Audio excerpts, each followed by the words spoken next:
What's going on, everybody? Malcolm here. Welcome to another episode of Fandoms Anonymous. I'm here today to talk about the greatest superhero movie I have ever seen. I'm sorry. I'm putting it up there. This movie gave me so much. Yes, I know this is in the year of Avengers Endgame, one of the most cinematic blockbusters ever. But we knew that's what Avengers Endgame was going to be. We knew it was going to be a cinematic blockbuster. Okay, it's not like we weren't prepared for the fact of that movie being a cinematic blockbuster. But I have to say this: if you don't know what movie we're talking about Spider-Man Far From Home. And yes, this is our spoilers review since you read the title. So if you continue to watch after this point, and then you still get in the comments on Facebook or YouTube and say you spoil it, then it's your fault, because the title says spoilers review.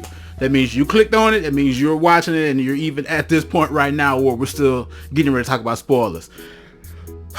This, for me, was the most exciting, thrill ride, exhilarating movie for superheroes that I have ever seen. I just have to be honest. And it's uncanny that what I call two of the greatest superhero movies, and I'm gonna go Spider-Man Far From Home for me now. I want y'all getting in the comments saying, isn't that the greatest superhero movie ever? No, I said for me. As for me in my house, Spider-Man Far From Home is the greatest superhero movie ever. All right. The greatest animated superhero movie, I gotta go with Spider-Man Into the Spider-Verse. Sony, I gotta give you that one. All props, all hands up for that one. Now, Spider-Man Far From Home started off a little slow.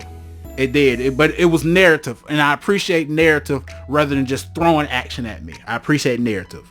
But when we get into that first time that Mysterio puts Peter into that warp world, and it feel like we're going back to 2016 to Doctor Strange.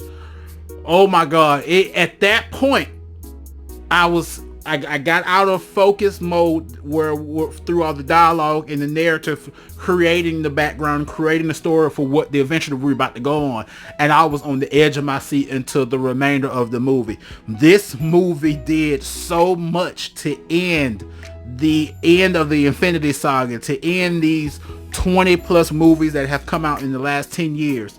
This movie did so much. It actually surprised me. I did not think that this movie was going to go to the lengths that it went. I'm going to be all over the place. This is not going to be a standard beginning and end of the movie conversation. Okay? Excuse me. I want to talk about Mysterio. Okay? Mysterio. Jake Gyllenhaal, buddy, I gotta give it to you. You played that role beautifully, but the effects that they used for Mysterio felt like they were pulled directly out of a comic book. It felt like they were pulled directly out of the 90s animated Spider-Man series. Just the illusions of grandeur that they use. You know, Spider-Man getting big and small, Mysterio getting huge and hitting them, and you know what I'm saying? Even though all this was being done by drones, we get that. We get that. But did you see that though? Did that download into your brain? Did you see what they were giving us? Like, it was just non-stop, back to back, just pure brilliance. Like, it was so pure. Oh, I can talk about that right there in itself for a long time, but we're not going to stick on that. We get Peter. This is the second Spider-Man movie we're getting after Homecoming. Spider-Man Far From Home. Like, well, no, don't know what the third movie going to be in me Spider-Man. Nowhere near home. But we already knew that this was going to be after the events of Avengers Endgame, with Tony passing and everything that happened, and what the students at the school are now calling it the blip, which is basically the decimation. Thanos snapped and erased half the universe, and people start coming back, and we're noticing. We always wonder how they were going to do this with the kids. There are some kids that grew up and they came back and they still had to continue school from where they left off at, which was kind of bonkers to me. It was like, okay, you got this grown behind child in the 10th grade class, but neither here nor there. So that was that aspect of it. We got Nick Fury. He's fully present in this. We got Maria Hill. She's fully present in this. We got Mysterio. Mysterio comes along just like we heard in the trailer and says, I come from an alternate universe. I came through when the snap happened. These monsters, they're monsters from my world, and I couldn't defeat them, and they destroyed my whole home planet. And you're in Earth 616. I'm from Earth 833. At this point, I'm like, oh man, yeah. Of course I saw this in the trailer, but again, we know who Mysterio is. Mysterio is a trickster. Mysterio is an illusionist. Mysterio is a liar and a cheat. So we should have had some type of precedence already about what could and could not be with Mysterio. I'm not going to be long on this. I just want to express my feelings about this movie because it was just so beautiful. We moved through the story. MJ finally confronts Peter to let us know that he's Spider-Man. Nick Fury comes and gives Peter the Eat of the Glasses from Tony, which either stands for even in death, I'm the hero, Tony Stark. Come on, Tony. Even in death, Tony from the grave is still throwing jokes. Speaking of from the grave, the part where Mysterio takes Peter to Tony's headstone and has this Iron Man suit come out of the grave with maggots, and oh my God, like I didn't know they was gonna do that. Like, it was so mind-bending and mind-blowing. If I had to compare the Ancient One taking Doctor Strange through all those parallel universes and Mysterio taking Peter through all these illusions, this wins every time. For me. It wins every time. If you agree with that, drop it in the comments below. Alright? But I forgot what we're. Like I said, this is not a mandatory straight word for word beginning from the movie to end of the movie spoilers review. I'm just expressing myself. This is an expression notation. I know that's not a word, but it is a new word. Hashtag expression notation. Okay.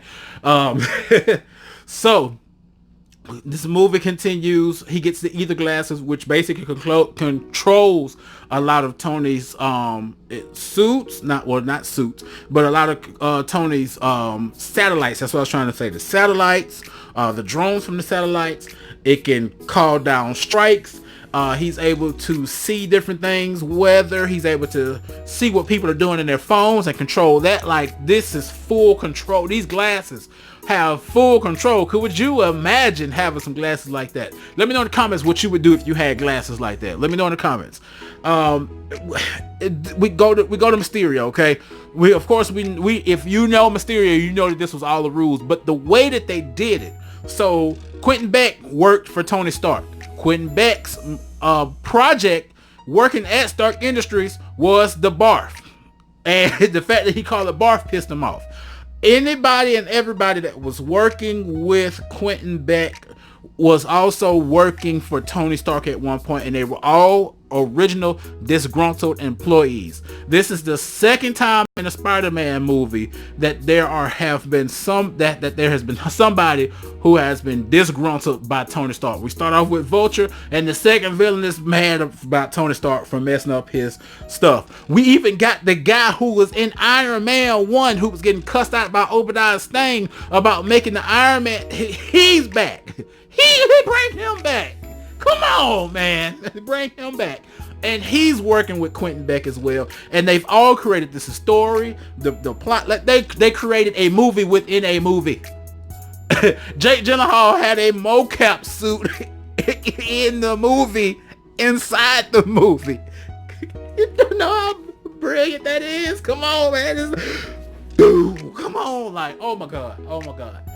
So we'll keep on going.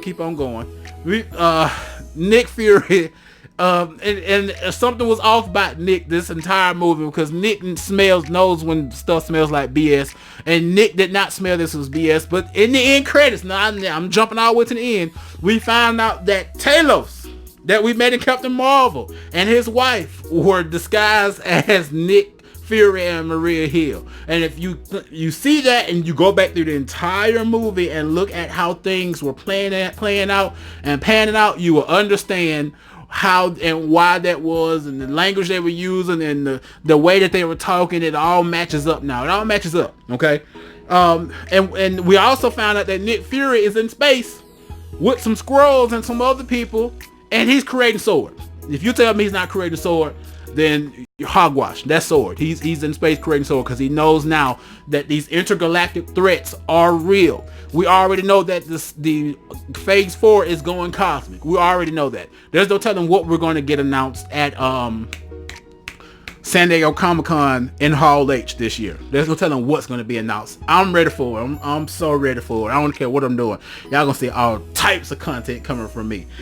Speaking of, next weekend we're going to be in Birmingham, Alabama at Alabama Comic-Con 2019. We will be there. We're going to have some great guests there. Some people that just finished hanging out weekend before last, Nakia Burrell, Steve Cardenas, and Catherine Sutherland. Some of our amazing Power Ranger friends, they're going to be there as well. We got some other amazing guests. Kel Mitchell's going to be there. We just saw Kel weekend before last too. You know, we always hang out with the greatest people. And the Nature Boy, Ric Flair, will be in the building. Ric Flair will be in Birmingham next weekend, July 13th to 14th at the BJCC. So I hope to see you guys there. We're going to be doing our panel, what it takes to be a YouTuber. All right, back to the video. All right, so again, I'm jumping all over. There's just so much about this movie, man. So much about this movie. And I left this movie, before I say one of my last few points, I left this movie saying, Sony, job well done. Job well done, Sony. You have shown us that you're ready to play ball. I'm going to say this. If Sony decided not to re-sign a contract with Marvel and to take Spider-Man from this point and move forward, I would have no problems. Because Sony show, I'm about to say Shoners. I miss Shoners. Y'all remember Shoners back in the day? Okay, anyways. But Sony showed me that they were not afraid to play ball. That if something is not broke, don't fix it. And that they just got a different mindset about themselves. They got into a rhythm. Of course, this is being done in conjunction with the MCU, so they have a little help, but that's fine. But it's the fact that they allowed that help and allowed it to matriculate with what they were doing. I know my hands allowed to matriculate with what they were doing, and it's just so beautiful. And the reason I said, Sony said, if it ain't broke, don't fix it. We got J.K. Simmons back as J. Jonah Jameson. I was dumbfounded. I was astounded. I was flabbergasted. Oh, hashtag expressionational. Okay, expressionational.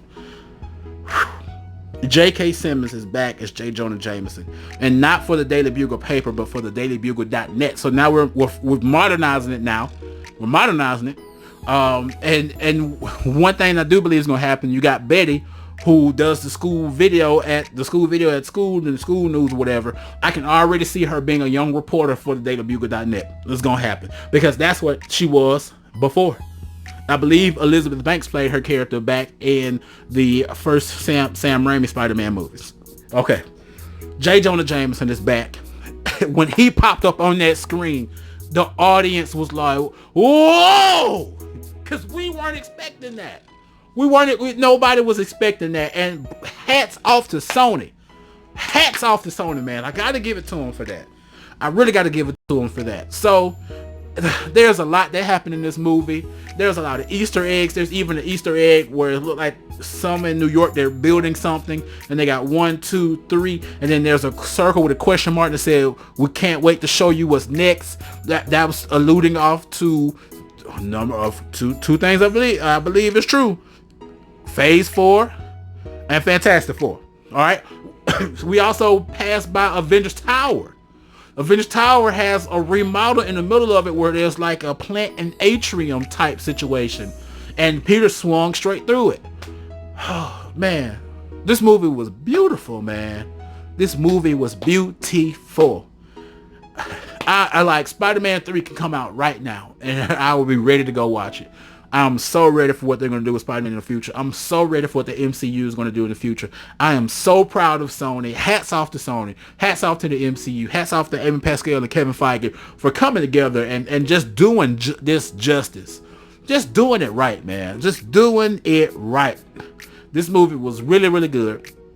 I know I left off some stuff that you're probably going to be in the comments. If I left off some stuff, drop it in the comments. We'll talk about it. Okay? But I'm done.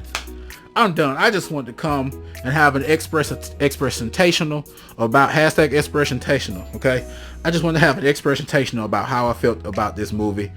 It was beautiful. It is beautiful. It's a beautiful, beautiful, beautiful, beautiful, beautiful movie. Let me know what you think about this in the comments below, whether you're watching this on YouTube or Facebook. You guys know who we are. We're FANDOMS, ANONYMOUS. We're all over social media, right here on Facebook, where you can watch this video all the time. Go ahead and hit like and share on this Facebook video if you're watching it. Also, we're on YouTube, so if you're watching this on YouTube right now, hit that share button, share it with all your friends, share it on all your fan groups. Hit that share. We're on Instagram. We're at fandoms_anonymous17, and we have so much more coming for you guys. So much more to talk about. This movie was brilliant. This movie was beautiful. Oh, one more thing. Mysterio, along with the rest of this team, they had a contingency plan in case things went awry, and they created a video where you can tell that it was edited and put out. And this is the video that J. Jonah Jameson put out on dailybugle.net, basically where it shows, or it appears, that Spider-Man is calling all of these drones to be attacked, when we know better. We know what happened, but it makes it look like he's calling the drones to execute people and kill people, which is the situation that happened in London. Okay, and in the video, Mysterio says that Peter Parker is Spider-Man. So now we got to deal with, in the future, how is Peter going to get through this? We're basically going to go into the territory where we've always seen in the original Spider-Man movie, in the original Spider-Man animated series, in the comics, in the anime, and the other animated series, where now it's questioned if Peter is really Spider-Man, and the villains who are questioning it but can't prove it start coming and attacking the high school. So get ready for that science school to get attacked, because it's gonna happen. It's gonna happen. Oh my God. Spider-Man, I love you, Spider-Man. Thank you. This is my Spider-Man Funko section. Okay, all right, I'm done. You guys can have at it. Did you enjoy the movie? Yeah, you enjoyed the movie. Thank you guys for watching. We'll see you guys in another video.